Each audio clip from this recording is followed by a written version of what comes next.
والصلاة والسلام على رسول الله بنرني برز خوشويستم هاتينو خدمت برستان لا خدمت قرآن بيروزكي خواي پروردگار لتفسير سورة الأعراف كيشتنا آياتي هجدا دوێنێشەو بەوە کۆتاییمان پێهێنا شەیطان سوێندی خوارد کە لە هەموو لایەکەوە هەوڵ بدات بۆ گومڕاکردن و لاڕێکردنی ئادەم و نەوەکانی. بزانین خوای پەروەردگار لە وەڵامی ئەوەدا چی پێفەرموو؟ قال اخرج منها مذءوما مدحورا ئەی ئیبلیس بڕۆ دەرەوە لە ناو بەهەشت بەسەر شۆڕی و هەروەها مذءوم يعني بسر شوري ورسوایی برو دروا وهروها مدحورا بدر كراوي لرحمتي خوا بدر كراوي لرحمتي خوا لقد ديني برز كانم بهوي لتبرزي إبليس وبهوي حسادتي إبليس وبهوي سربيتشي كردني فرماني خوا إبليس دركرا بەڵام چۆن دەرکرانێک بەم دوو حاڵەتەوە دەرکرا مەذئوما مەدحوڕا هەم بە سووک و ڕیسوایی و بێقیمەتی دەرکرایە دەرەوە و هەم مەدحوڕەن دوورخراوەش دەرکراوەش لە ڕەحمەتی خوای گەورە. لەوەیە بوترێ ئێ باشە خۆ ئادەمیش دەرکرا لە بەهەشت، دەڵێن ئادەم تەنها لە بەهەشت دەرکرا بەڵام لە ڕەحمەتی خوا دەرنەکرا، بەڵام ئیبلیس لە بەهەشتیش دەرکرا و لە ڕەحمەتی خوش دەرکرا.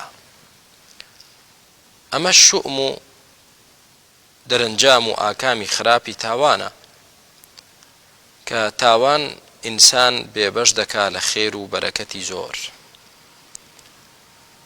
تاوان هەم ئادەمی بێبەش کرد لە بەهەشت و هەم ئیبلیسیشی بێبەش کرد، بەڵام دەرکردنی ئادەم لە بەهەشت بەڕێزەوە بوو چونکە ئادەم تەوبەی کرد، بەڵام دەرکردنی ئیبلیس بە ڕیسوایی و سەرشۆڕیەوە بوو و بە دەرکراوی لە ڕەحمەتی خوای گەورە. و کارەساتێکی زۆر گەورەش نییە، خەفەتێکی زۆر گەورەش نییە ئەگەر ئینسان خوای گەورە سزایدا شتێکی دنیایی لەدەست بدات بەڵام لە ناو ڕەحمەتی خۆیدا بیهێڵێتەوە مەشمول بێ بە ڕەحمەتی ئەو هەڵبسێتەوە و تۆبە بکە و بگەڕێتەوە لای خوا. بەڵام کارەساتی گەورە ئەوەیە کە تۆ لە ڕەحمەتەکەی خوا دەربکرێیت، لەمە دووە ڕەحمەتی خوا شمولت نەکە، ئەوەیان کارەساتە کە بەسەر ئیبلیس هات.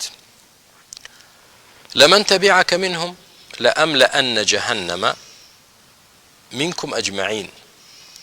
هەر کەسێک شوێنی تۆکەوێ ئەی ئیبلیس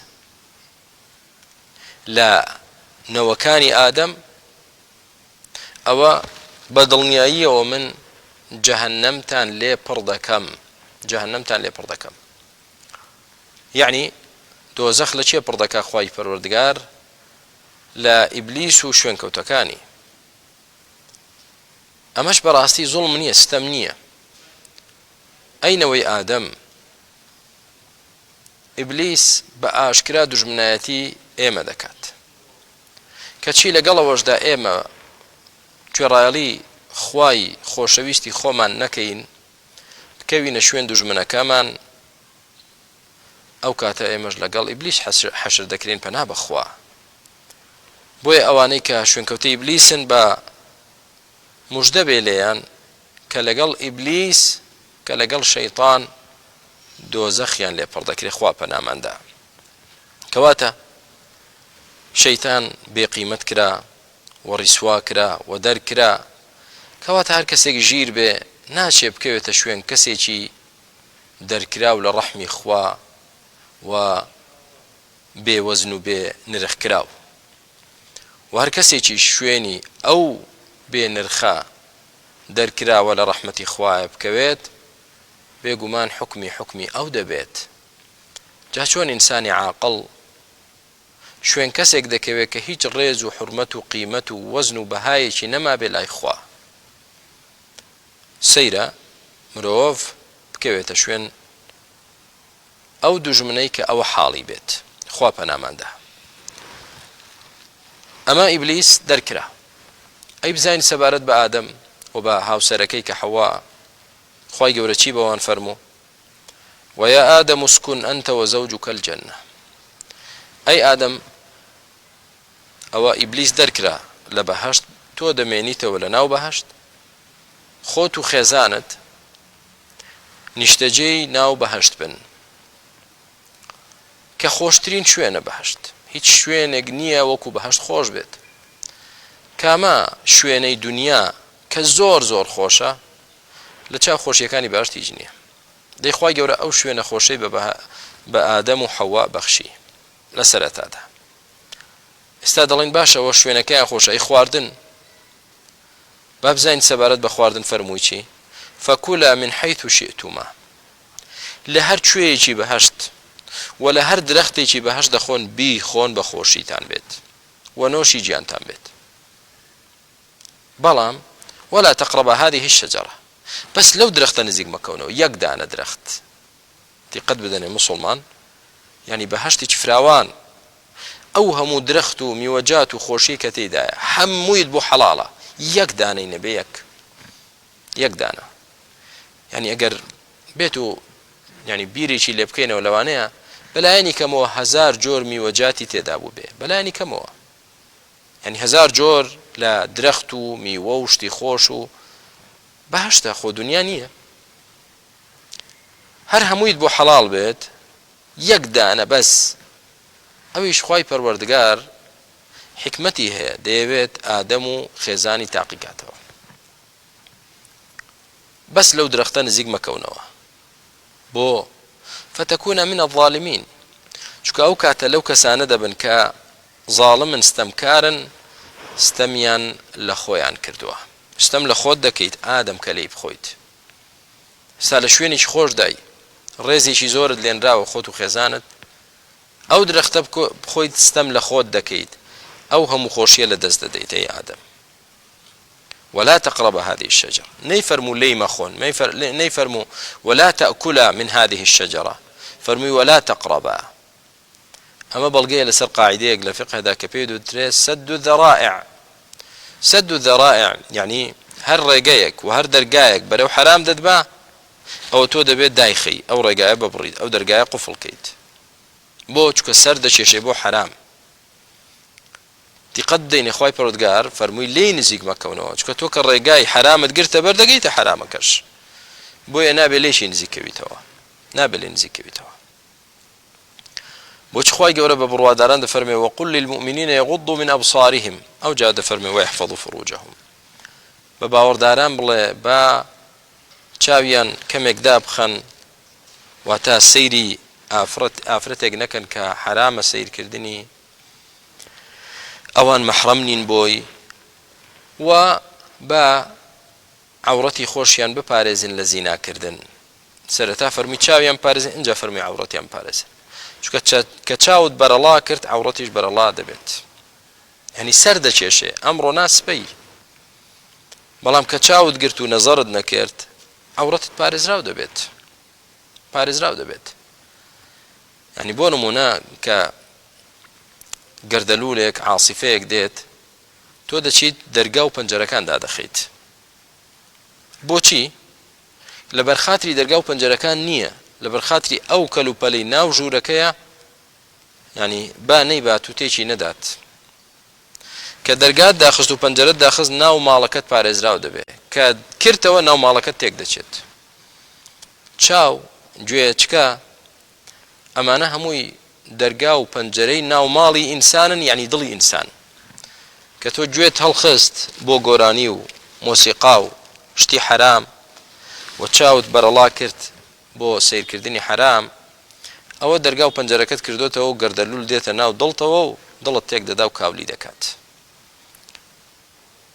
بۆیە ئەم قاعیدەیە پێویستە ئینسانی مسلمان ئاگای لێ بێت هەروەکو چۆن پیامبری خوا علیه الصلاة والسلام فرمووی وبينهما أمور مشتبهات دوای فرمی ألا وإن لكل ملك حمى ألا وإن حمى الله محارمه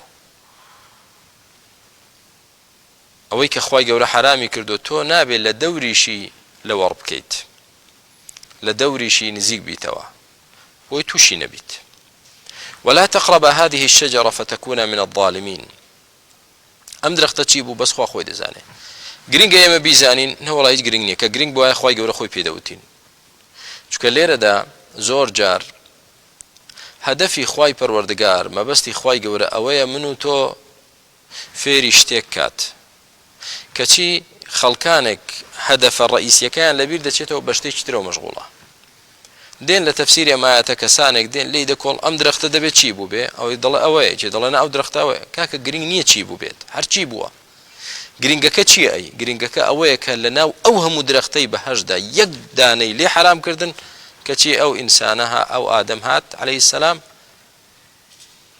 ڕەغبەتی بۆ ئەو شتە دەچێت کە لێ مەنع کراوە و شەیطان ئەوە بە خاڵی لاوازی ئادەم دەگرێت بۆی لەو دەرگایەوە بۆی بێت کەواتە زۆر جار یعنی لەوەیە خوای گەورە شتێکت لێ قەدەغە بکات تاقید دەکاتەوە هەدەفەکە تاقیکردنەوەیە ئەجیناوە نەبێ وەڵا ئەم درەختە لە هەموو درەختەکانی تر بە سوودتر و بە کەڵکتر و پاکتر و چاکتر و خۆشتر بێت نا ئەوە نییە خوای گەورە لێ قەدەغە کرد و حیکمەتێکی هەیە گرنگەوەیە تۆ پابەندی بیت فوسوس لهما الشيطان ئێستا شەیطان دەست پێ دەکات ئەو سوێندەی کە خواردی کە لەسەر ڕێگای ڕاستدا بنیشێت و لە هەموو لایەکەوە هێرش بەرێ بۆ ئادەم و خێزانی و نەوەکانیان مناڵەکانیان بۆی لە خشتیان بەرێ ئێستا ئادەم ئەوە دەست بە یەکەم پرۆژەی خۆی دەکات لەگەڵ چێ لەگەڵ باوکی مرۆڤایەتی کە ئادەمە عەلەیهی السەلام لەگەڵەوە دەست پێ دەکات فوسوس لهما الشيطان شەیطان دەستی کرد بە وەسوەسە نانەوە وەسوەسە واتە قسەیەکی یعنی نەبیستراو کە شەیطان فڕی دەداتە ناو دڵی کەسەکەوە لە ناو دڵی خۆتدا هەست بە شتێکی خراپ دەکەی وەسوەسەیەکت بۆ دێ قسەیەکت بۆ دێ لەگەڵت دەدوێت کە ئەو شتە بکە ئەوە وابێ باشە شتی حرام ئەو وەسوەسەیە لێرەدا پرسیارێک دەکرێت باشە کە ئیبلیس دەرکرا بوو ئەی چۆن توانی وەسوەسە بۆ ئادەم دروستکە کاتێک ئادەم لە ناو بەهەشت بوو دەڵێن تەبەنەوە کەسانێک ئەو گومانە دروست دەکەن غالیبەن کە بێدینن بۆی ڕەخنە لە قورئان بگرن دەڵێن ئەمە ئاساییە ئیبلیس خۆ نەهات لەگەڵ ئادەم دابنیشێت و قسەی لەگەڵ بکە و قەناعەتی پێ بکە ئیبلیس ئەو درەختەی بۆ ڕازاندەوە بۆ زۆر جار کە دیقەت بدەین بۆ نمونە تۆ لە ژوورێکیت ستا ئەو نظامی عیمارات و شوقەقە بەرزانەی کە هەیە دەیبینین ئەوە بیناکەی تۆیە و لە شوقەکەی خۆت و پەنجەرە کراوەتەوە لە بەرامبەریشت 10 مەتر بۆ نمونە 20 مەتر شوقەیەکی ترە و ڕووی لە تۆیە و لە هەردووکتان لە تابقی 30 من بۆ نمونە ئایا ئافرەتێک کە لەوێ بیەوێ ناتوانێت تەئسیر لە پیاوێک کا کە بەرامبەر ژوورەکەیەتی بەبێ ئەوەی لێکیش نزیک بنەوە ناتوانێت تەئسیری تێ بکە کاریگەری لەسەری هەبێت دەتوانێت کەواتە گرنگ نییە بڵێ ئیلا دەبێ ئیبلیس چوو بێتەوە ناو بەهەشت ئینجا توانی بێتی نا ئیبلیس دەرکراوە بەڵام لە دەرەوە دەتوانێت وەسوەسە دروستکە چۆن ئافرەتێک لە شوقەیەکی ترەوە دەتوانێت خۆی بڕازێنێتەوە بۆ ئەوەی وا خۆی نیشانی گەنجێکدا لە شوقەیەکی بەرامبەری کاریگەری لەسەر بکە ئیبلیس دەتوانێت لە دوورەوە وەسوەسە دروست بکات و ئەو کارە بۆ ئادەم و خێزانی بڕازێنێتەوە وەخوای پەروەردگاریش ئەو توانایی پێداوە توانایی ئیبلیس کە ئیبلیس لە جنە توانای ئیبلیس زیاترە لە توانای مرۆڤ فوسوس لهما الشيطان دەستی کرد بە وەسوەسەکردن وتمان لەو خاڵە لاوازەوە دەستی پێ کرد کە خوای گەورە چی لێ قەدەغە کردووە ئێستا دەیەوێت لەوەوە دەست پێ بکا لەگەڵی دەیەوێت لەوەوە بۆ ئادەم بێت هەدەفی ئیبلیس چییە بۆچی دەیەوێت وەسوەسەیان بۆ دروستکە بۆچی دەیەوێت تووشی زەللە و هەڵەیان بکە دەفەرمێ ليبدي لهما ما وري عنهما من سوآتهما بۆ ئەوەی چکە ئادەم و حەوا هەر کە بوون خوای پەروەردگار ئەو ئەدەبەی فێر کردوون کە عەورەتیان داپۆشراوە. ئەمەش ینی حەیا و شەرمە کە ژنان و پیاوان عەورەتیان داپۆشراو بێت، نەک بێ ئابڕوو بێ شەرم و بێ حەیا بێ ئینسان بەڕووتی بگەڕێت. ئێستا شەیطان دەیەوێت چی بکە؟ لیوبدیە لەهما ما وری عنهما من سەواتیهما، دەیەوێت عەورەتیان بەدەرخات، ئابڕوویان ببات، شەرمەزاریان بکات. چۆن؟ دەزانێت کە بێت و تاوان بکەن، ئادەم لەگەڵ حەوا تاوان بکەن، سەرپێچی فەرمانی خوا بکەن، خوای پەروەردگار ئەو شکۆمەندیان بۆ ناهێڵێت، ئەو شکۆمەندیان بۆ ناهێڵێت. بێگومان خوای گەورە هەموو لایەکمان پەنا بدە، تاوانکردن سەرپێچیکردنی فەرمانی خوا لە قەدر و قیمەتی مرۆڤ، لە هەیبەت و شکۆمەندی مرۆڤ، لە حەیا و شەرمی مرۆڤ کەم دەکاتەوە. ئابڕووی مرۆڤ دەڕوشێنێت، کەسایەتی دەڕوخێنێت. ئیبلیس دەیەوێت ئەوە بکات. بەچێ؟ بە ئادەم و حەوا. لیوبدیە لەهما ما وریە ئەی ما سوتیڕە، ینی چۆن سەوئاتیان عەورەتیان داپۆشا ئێستا دەیەوێت کەشفی کە. بەچی؟ بۆی کە هاتوو ئەوان سەرپێچی فەرمانی خوای پەروەردگاریان کرد، ئەو کاتە خوای پەروەردگار ینی نایان پارێزێت و ئەو کاتە وەکو بڵێ شەرمەزار دەبن. جا دوومانە هەڵدەگرێ بەڕێزەکانم، ئایا فعلاً عەورەتیان دەردەکەوێت کە ئەوە حەقیقەتە، یا ئەوەیە کە ینی وەکو کەسایەتیان دەڕوشێت و هەیبەتیان نامێنێت. وەقالە ئێستا چیان پێ دەڵێ بە ئادەم و بە حەوا؟ چیان پێ دەڵێ؟ ئەمەش بەڵگەیە لەسەر ئەوەی مەرجنیە ئیبلیس لە ناو بەهەشت بوو بێت، لە ناو بەهەشت نییە. ئایا کەسێک کە تۆ لە ژوورەکەی خۆتی، کەسێک لە دەرەوەی ژوورەکەت دەتوانێت قسە لەگەڵ بکە یان ناتوانێت؟ دەتوانێت قسە لەگەڵ بکە. وقال ما نهاكما ربكما عن هذه الشجرة إلا أن تكونا ملكين أو تكونا من الخالدين. بۆ ئەوەی فێڵیان لێ بکە ئێستا بیان خەڵەتێنێ، وتی با من شتێکتان پێ بڵم ئەی ئادەم و حەوا، پەروەردگارتان ئەو درەختەی لێ قەدەغە نەکردوون ئیلا لەبەر یەکێک لەم دوو هەدەفە نەبێت. چییە؟ یەکەمیان ئەن تەکونا مەلەکەین، نەکات ببن نەوەکو ببن بەچی؟ ببن بە دوو فریشتە، یاخود مەلیکەینی بە قیڕائەتێکی تر، ینی دوو کەس کە تەواو ببنە خاوەنی ئەم بەهەشتە. ئەو تەکونا من الخالدین، یان لەو کەسانە بن کە بە هەمیشەیی دەمێننەوە. چونکە ئەم درەختە کە خوا لە ئێوەی مەنع کردووە شەجەرەت الخولدە، ئەوە ئیبلیس پێیان دەڵێ ئەمە درەختی نەمریە کە لێی بخۆن نامرن تەواو و هەمیشەیی بە هەمیشەیی لە بەهەشتدا دەمێننەوە. ئێ بەهەشت ئاوا خۆش و ئادەم و حەوا لەو شوێنە خۆشن، ئەو هەموو خواردنە خۆشیان لەبەردەستە. هەموو کەسێک ئارەزووی ئەوە دەکات لەو خواردنە خۆشانە و لەو شوێنە خۆشە بەردەوام بمێنێتەوە، جێی نەهێڵێت، جێی نەهێڵێ ئەبەدەن. ئێستا شەیطان دێ لەوە فێڵیان لێ دەکات، ئەگەر لەم درەختە بخۆن ئێوە بە هەمیشەیی دەمێننەوە لەو شوێنە خۆشە و نامرن قەت. لەو نوقتە حساسەوە بۆیان هات و فعلا باوکە ئادەم و دایکە حەوای خەڵەتاند. لەوەوە تەسیری تێکردن، کاریگەری لەسەرکردن. چمان بۆ دەردەکەوێت بەڕێزەکان لەم ئاەتە؟ ئەومان بۆ دەردەکەوێت کە شەیطان ڕازگۆ نییە لە ئامۆژگاریەکانی، بەڵکو درۆ دەکات و دەیەوێت ماخەڵاتێنێت. چونکە قسەکەی شەیطان بۆ ئادەم و حەوا درۆ بوو. خوای گەورە لەبەر ئەوە ئەو درەختەی لێ منع نەکردوون، چونکە ئەو درەختە درەختی نەمری نییە. و هەروەها لەم ئاەتە بۆمان دەرکەوت کە تاوانکردن و دەرچوون لە سنووری خوا دەبێتە هۆی ئابڕوچوون، دەبێتە هۆی شەرمەزاربوون، دەبێتە هۆی عیبداربوون. خوا پەناماندا. وقاسمهما إني لكما لمن الناصحين، سوێندیشی بۆ خواردن وتی سوێن بێت بەخوا کە من بۆ ئێوە لە ئامۆژگاری کارە دڵسۆزە ڕاستەکانم. ئەی ئادەم، ئەی حەوا، منەوە سوێن دەخۆم بەخوا، من ڕاست دەکەم کە دەڵێم ئەو درەختە بیخۆن نامرن و بۆیە خوا لێ مەنع کردوون. سبحان الله. یعنی وەرە ئیبلیس شەیطان ئامادە بێ سوێند بە درۆ بخوا بەس بۆ ئەوەی بەرامبەرەکەی تووشی هەڵە بکە. بۆ وا دەکات ئەوەندە قین لە دڵە بەرامبەر ئادەم بەس بۆ ئەوەی ئادەمیش تووشی شکست بکە ئامادەیە هەموو تاوانێک کات. بۆیە باوریابین کەسانێکی حەسوود هەن کە حەسوودیمان پێ دەبن ئامادەن سوێندی بە درۆ بخۆن، ئامادەن بوهتان بکەن، ئامادەن غەیبەت بکەن، ئامادەن یعنی شەرق و غەرب بکەن، هەموو هەوڵێک بدەن بەس بۆ لەکەدارکردنت، بۆ تاوانبارکردنت، بۆ لە خشتە بردنت. وریابە.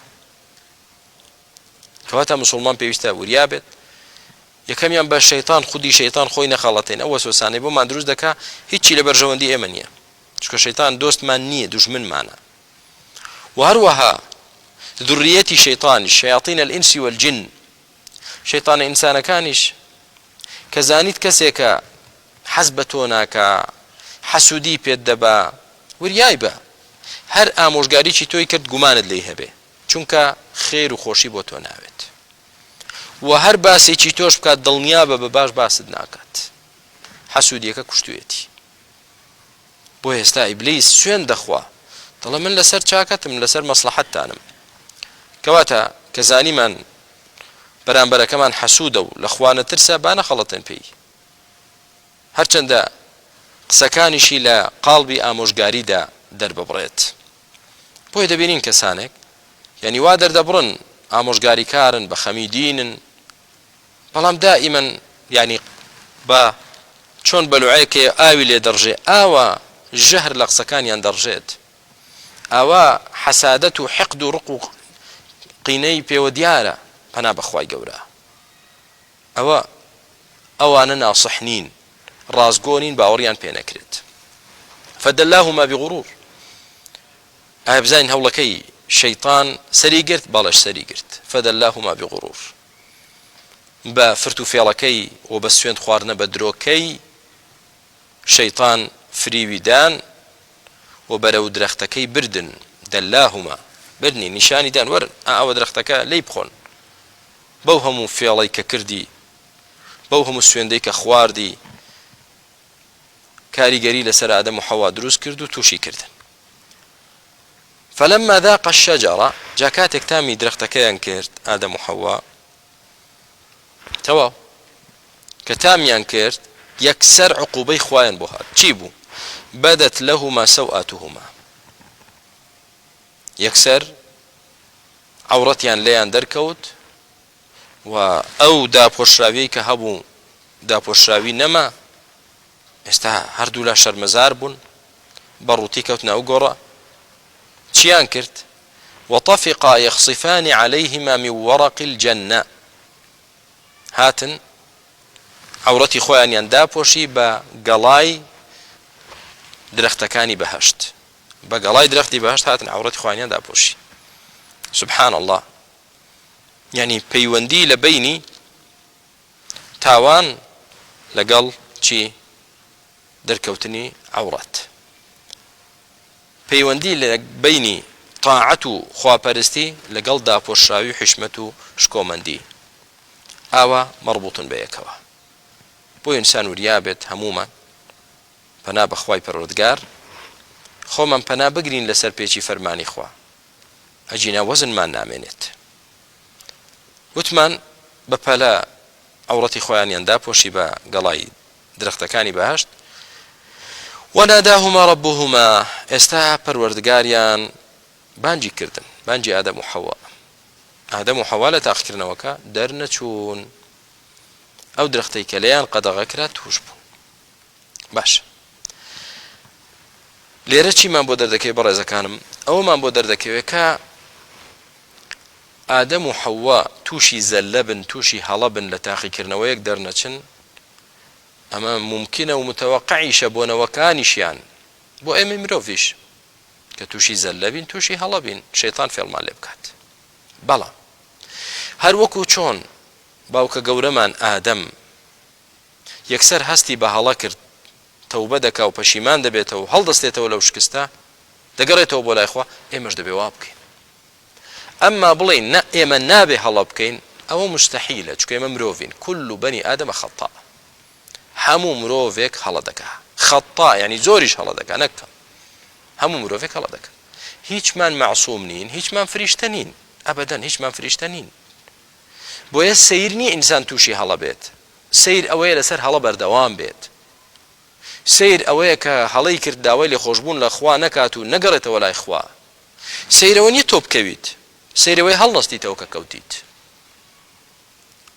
کەواتە بەڕێزەکانم بەلامانەوە سیر نەبێ کە یەکێک تووشی هەڵە بێت مرۆڤە تۆش توش بوویت و تووشیش دەبیت ئەویش توش بوو تووشیش دەبێت بەڵام سیرەکە لەوەدایە کە کەسێک توش بوو تەواو مل بنێت و بەردەوام بێت نەگەڕێتەوە هەڵنەستێتەوە ئەوە نابێت ئەوە خەتەرە ترسناکی لەوەدایە ئەجینا خوای پەروەردگار کاتێک کە بۆمان باسی ئەهلی بەهەشت دەکات تەقوادارانی ئەهلی بەهەشت دەفەرمێ وسارعوا إلى مغفرة من ربكم وجنة عرضها السماوات والأرض أعدت للمتقين ئەو بەهەشتە فراوانە بۆ تەقواداران دانراوە تەقواداران چێن ئەوانەی ماڵ دەبەخشن ئەوانەی کە چاکەکارن ئەوانەی کە لێبوردن دوایی چێن والذين إذا فعلوا فاحشة أو ظلموا أنفسهم ذكروا الله فاستغفروا لذنوبهم ومن يغفر الذنوب إلا الله ولم يصروا على ما فعلوا تقواداري أهل بهشت أوي أجر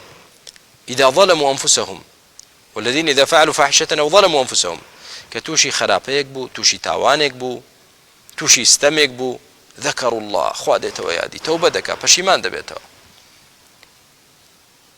ودەشزانێ خوای گەورە لە گوناه دەبورێت ولم يصروا على ما فعلوا بەردەوام نابێ لەسەر خراپە ئەوە تەقوادارن ئەوانە ئەهلی بەهشتن خوای گەورە نەیفەرموو ئەهلی بەهشت ئەوانن کە هەڵە ناکەن و تاوان ناکەن شتی وان نییە مرۆڤە دەیکا ئەوە ئادەم کردی عەلەیهی السەلام کە ئادەمێک خوای گەورە خۆی قسەی لەگەڵ دەکا بانگی دەکا بەهشتی پێدا هەموو خۆشیەکانی بەهشتی لەبەردەستدانا واش تووشی هەڵە بوو کەواتە من و تۆ هەر توش دەبین بەڵام گرنگ ئەوەیە تەوبە بکەین پەشیمان بینەوە لەسەر ڕێگای خوار بەردەوام نەڕۆین پەروەردگاریان بانگی کردن ئەلەم ئەنهەکوما عن تیلکومە الشەجەرە ئەی ئادەم و حەوا ئەی من نەهیم لێ نەکردن لەم درەختە بە تایبەت وأقول لكما إن الشيطان لكم عدو مبين وهروها پێشم نەوتن شەیطان بەڕاستی دوژمنێکی زۆر ئاشکرای ئێوەیە بە قسەی مەکەن مەخەڵەتێن چۆن ئێوە سەرپێچی فەرمانی منتان کرد کە من دۆست و خۆشەویستی ئێوەم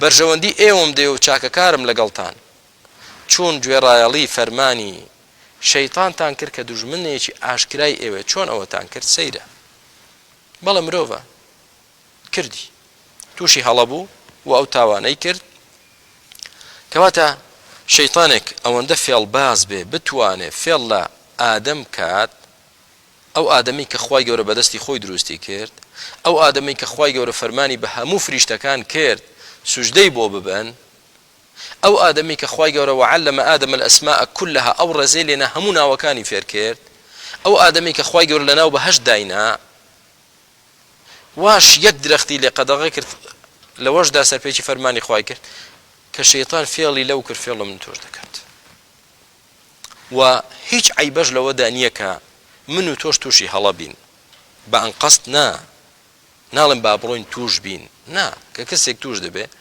چی بکات داوای لە خۆشبوون لە خوا بکات کەواتە ئەو بخەڵەتێنێ پێویستە ئێمە زیاتر وریابین کەواتە با نەڵێن ئێمە ئەوەندە ئیماندارین ئەوەندە تەقوادارین ئەوەندە چاکەکارین ئەوەندە چین نا ئێمە پارێزراوین نانا بەخوا هیچمان پارێزراو نین دەبێ خوا ڕەحممان پێ بکە خوا یارمەتیماندا بمان پارێزێ لە فێڵی شەیطان و خطوات شەیطان ئەجینا تێدەکەوین و توش دەبین کەواتە بەڕێزەکانم تێگەیشتین کە ئیبلیس نەخەوتووە و نەمردووە و ئیشی بریتیە لە چی ئیشی بریتیە لەوەی کە من و تۆ لە خشتە بەرێت و من و تۆ گومڕاکە و تووشی تاوانمانکە و تووشی سەرپێکی فەرمانی خوای پەروەردگارمان کات ئەوە ئیشی ئیبلیسە و لە هەوڵدایە بەردەوام کە ئەو کارە بکات و بەردەوام کە ئێمە تووشی گوناه و تاوان بکە ئەی چی بکەین ئەوە بکەین کە داوای لێخۆشبوون لە خوای گەورە بکەین کە تاوانمان کرد و داوای یارمەتی لە خوا بکەین خوای گەورە پشتیوانمان بێ و یارمەتی دەرمان بێت بمان پارێزێ لە فێڵ و تەڵەکەی شەیتان. تاوانیان کرد ئێستا ئادەم عليه السلام لە خوا دەپارێتەوە تەوبە دەکات. قال ربنا ظلمنا أنفسنا وتیان ئەی پەروەردگارمان ئێمە ستەممان لە خۆمان کرد. ئیعترافیان کرد یەکسەر. یەکەم مەرتەبەی تەوبە ئەوەیە بینی خۆت و خوا ئیعتراف بکەی کە تۆ تاوانت کرد بینی خۆت و خوا. مەرج نییە تۆ بێی بینی خۆت و خەڵک بچی ڕای بگەینی خەڵکی نا من ئەوەمە ئەوم نا بۆ وا دەکەیت بینی خۆت و خوا ئیعتراف کە تۆ هەڵەیت ئیلا کە بۆ نمونە ماڵی کەسێکت لایە دەبێ بچیتە لای کاکەم ماڵی تۆم لایە و ماڵەکەت فەرموو.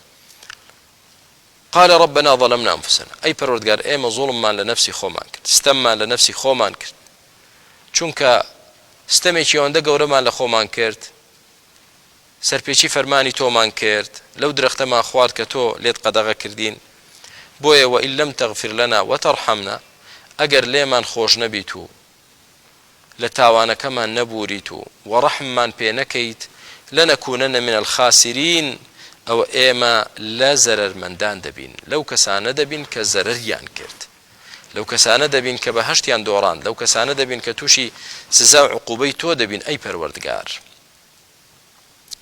ئەمە دوعای پەشیمانیەکەی ئادەم بوو. ربنا ظلمنا أنفسنا ئەی پەروەردگارمان ستەممان لە خۆمان کرد تاوانمان کرد بۆی کە سەرپێچی تۆمان کرد ئەگەر لێمان خۆش نەبێ و ڕەحممان پێ نەکەی ئێمە زەرمەند دەبین. ئەم دوعایە گرنگە مسلمانان هەمومان با لە بەریکەین و بیزانین کە تاوانێک دەکەی بەم دوعایە لە خوا پاڕێەوە ئەی خوایە من زوڵمم لە خۆم کرد تاوانم کرد ئەگەر لێم خۆش نەبیت و ڕەحم پێ نەکەی ومە لە زەرمەندان دەبم. فتلقى آدم من ربه كلمات فتاب عليه أو كلمات أم آياتها خوای گەورە خۆی فێری کرد ئەی ئادەم ئەم دوعایە بکە بۆی لێت خۆش بم دان بە هەڵەکەت دابنێ و داوای لێبوردن بکە و داوا بکە ڕەحمت پێ بکەم بۆی ڕەحمت پێ بکەم. فعلا ئادەم عليه السلام ئەو دوعای کرد و خوای گەورەش تەوبەکەی لێ قبول کرد و خوای گەورەش ڕەحمی پێ کرد و سزای نەدا لەسەر تاوانەکەی ئەوەی کە بەسەر ئیبلیس هات بەسەر ئادەم نەهات. بەڵێ تاوان دەرەنجامی هەر تاڵە خراپە بەڵام فەرقەیە لە بینی ئەوەی کە تۆ بەهۆی تاوانەوە شتێکی دنیای لەدەست بدەی لەگەڵ ئەوەی بەهۆی تاوانەوە لە ڕەحمەتی خوا دەربکرێی. ئێستا تاوانی کرد خوای گەورە بەڵام تەوبەی کرد خوای گەورە تەوبەی لێ قبول کرد. ئەی دوای ئەوە چی بەسەر دێت ئادەمیش و حەوائیش ئەوانیش چیان بەسەر دێ؟ سەرەتا زانیمان باسی ئیبلیس لەگەڵ خوا ئیبلیس سەرپێچی فەرمانی خوای کرد خوای گەورە دەری کرد هەم لە بەهەشت و لە ڕەحمەتەکەی. ئێستا ئادەمیش تاوانی کرد بەڵام تەوبەی کرد ئەویش دەبێ باجی تاوانەکەی بدا ئەوەیە کە خوای گەورە لە بەهەشت دەری دەکا بەڵام لە ڕەحمەتی خۆی دەری ناکا بۆیە تەوبەی لێ قبول کرد. قال اهبطوا بعضكم لبعض ولكم عدو ولكم في الأرض عدو ولكم في الأرض مستقر متاع إلى حين. پەروەردگار فەرمووی اهبطوا دەی دابەزن ئێوەش دابەزن تازە لە بەهەشت ئەی ئادەم و حەوا بعضكم لبعض عدو ئێوەی یعنی مرۆڤ لەگەڵ ئیبلیس و دوڕیەتەکەی دوژمنی یەکترن ئێوە دوژمنی ئەوانن ئەوانش دوژمنی ئێوەن. ولكم في الأرض مستقر ومتاع إلى حين وبو ئێوە هەیە لە زەویدا نیشتەجێبوون و ڕابواردن و خۆشگوزەرانی إلى حين تا کاتی دیاری کراو ئەژینا دەمرن و دەگەڕێنەوە. قال فيها تحيون وفيها تموتون ومنها تخرجون لەو زەویەدا دەژین بڕۆنە خوارە لەمەوە دۆ ژیانی ئێوە لەسەر زەویە نەک لە بەهەشت و دەژمرن دەچنەوە ناو زەوی ئەمەش بەڵگەیە لەسەرەوەی کە مردوو نابێ بسووتێنرێ دەبێ بخرێتەوە ناو خاک ناو خۆڵ و نێژرێت و لەو زەویەش دێنە دەرەوە جاریشتر بۆ ڕۆژی قیامەت بۆ حیسابکردن و لێپرسینەوە. کەواتە بەڕێزەکانم لەمەش حاڵی بووین کە ئادەمیش دەرکرا باجی تاوانەکەیدا لە دنیادا باجی تاوانەکەی چی بوو ئەو بوو لەو شوێنە خۆشە دەرکرا. کەواتای برای مسلمان کە تاوان بکەی دەبێ باجەکەی بدەیت بەڵام باجەکەی لە دنیا بدەی ئاسانترە لەوەی کە خوای گەورە بۆت هەڵگرێ بۆ قیامەت وەکو بەسەر ئیبلیسی هێنا. چی بکەین بۆ ئەوەی کە خوای گەورە بۆمان هەڵنەگرێ بۆ قیامەت و سزامان نەدا تەوبە بکەین، داوای لە خۆشبوون لە خوای گەورە بکەین. داوا دەکەم لە خوای پەروەردگار بۆ خاتری ناو جوانەکانی و صفاتە بەرزەکانی لێمان ببورێ لە هەموو گوناهەکانمان، لە هەموو تاوانەکانمان، ئەوەی کە دیارە، ئەوەی کە نادیارە، ئەوەی کە گەورەیە، ئەوەی کە بچووکە، ئەوەی کە کۆنە و ئەوەی کە تازەیە. یا رب العالمین لێمان خۆش بی، ڕەحممان پێ بکەی ئەی پەروەردگار. ئێمەش زۆر زوڵممان لە نەفسی خۆمان کردووە، ئەگەر لێمان خۆش نەبی و ڕەحممان پێ نەکەی لنكونن من الخاسرين. اللهم اغفر لنا وارحمنا يا أرحم الراحمين، والحمد لله، وصل اللهم وسلم على محمد وآله أجمعين. تا حلقه تر بخوای گەورەتان دەسپێرم، خواتان لەگەڵ بێ. والسلام عليكم ورحمة الله وبركاته.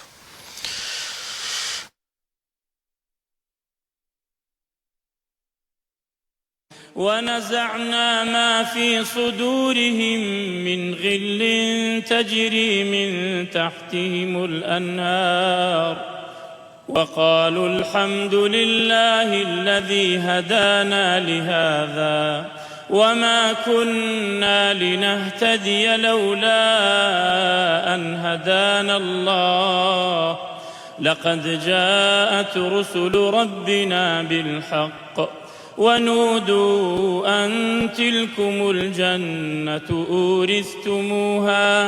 أورثتموها بما كنتم تعملون.